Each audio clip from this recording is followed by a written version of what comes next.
Hello, and welcome to my channel. My name is Maria, and I make personal development, self-development, however you want to slice it, content. And so I really come on here and I share different things that I have learned in my life and things that I would like to advise you or just kind of let you know what has worked for me and also what hasn't.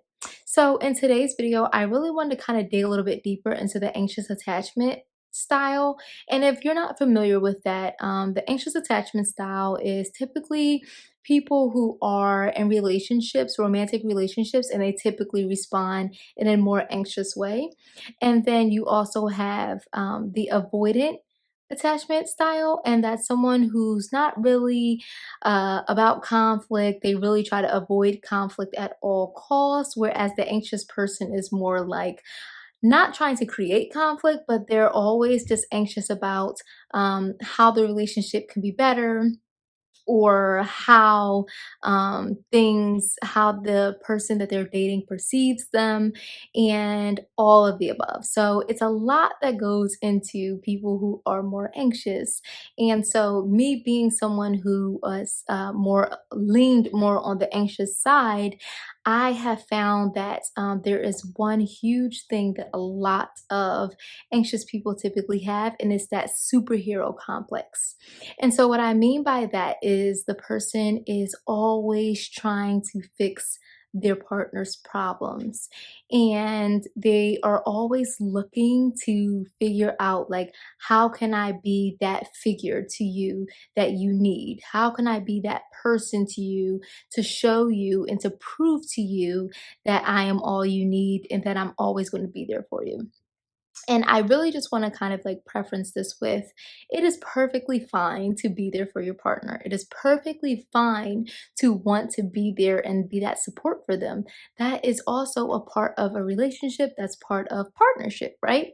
But the anxious person typically falls into it a little bit deeper, where they find that that is where their value lies. So it's like, if I am not able to be of need to you in a sense of being able to fix your problems, being able to always be that solution that you need, or being able to provide that solution all the time.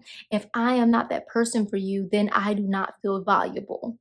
And so that's the part that anxious people typically lean on, is that they overdo it with, and I should say we overdo it, because although that's something that I have moved past, and I'm more leaning towards the more secure attachment now.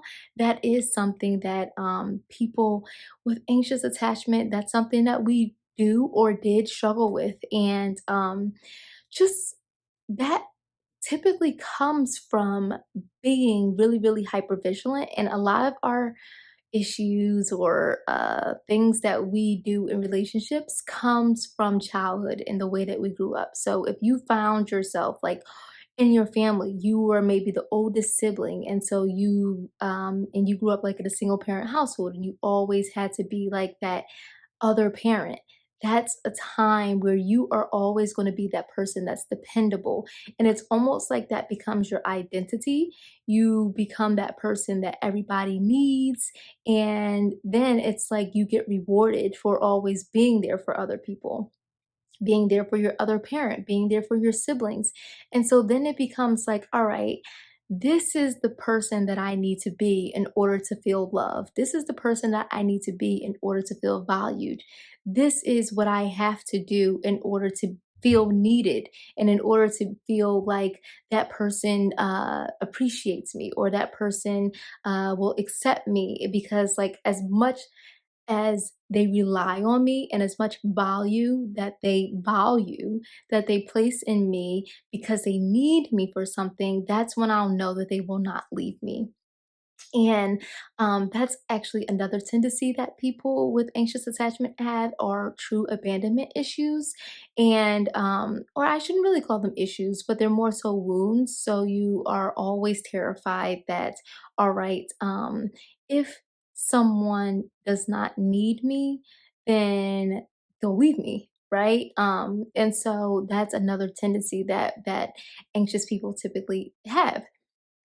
And so I just wanted to come on here and talk about this because a lot of times when we start participating in that superhero or I have to fix it type of mindset or character, then that's when we end up inflicting a lot of wounds on ourselves because we then start almost seeking people who are needy and who need us for that help. They need us for those solutions. They need us for um, the fix it role. And so it's like then we start seeking those type of people because that's where we find our value at, right? And so if you start to find your value there, it'll be like, whoa, like, all right, if I meet somebody that does not need me in these ways, that I feel like I need to be needed in order to feel valued, then that person will feel like you won't be attracted to them. And that's actually the healthier person. But then you are seeking that person that needs a lot of fixing. And when you seek that person that needs a lot of fixing, then you also bring in a lot of trauma and situations to yourself that you would not have had otherwise. So, for example, let's say you are a woman and you met a guy and he was in a really really bad financial situation, and he explained that to you and you were like, you know what, don't worry about it, I'll look out for you, I'll help you out, all these things. And then next thing you know, because you were like Mrs. Fix It and you want to come to the rescue like a superhero, then now, next thing you know, you're going through all your life savings, you're going through all your paychecks, all these things because you feel that you are needed and that value of yourself and who you are is based on the fact that you could be there and provide that those finances for him.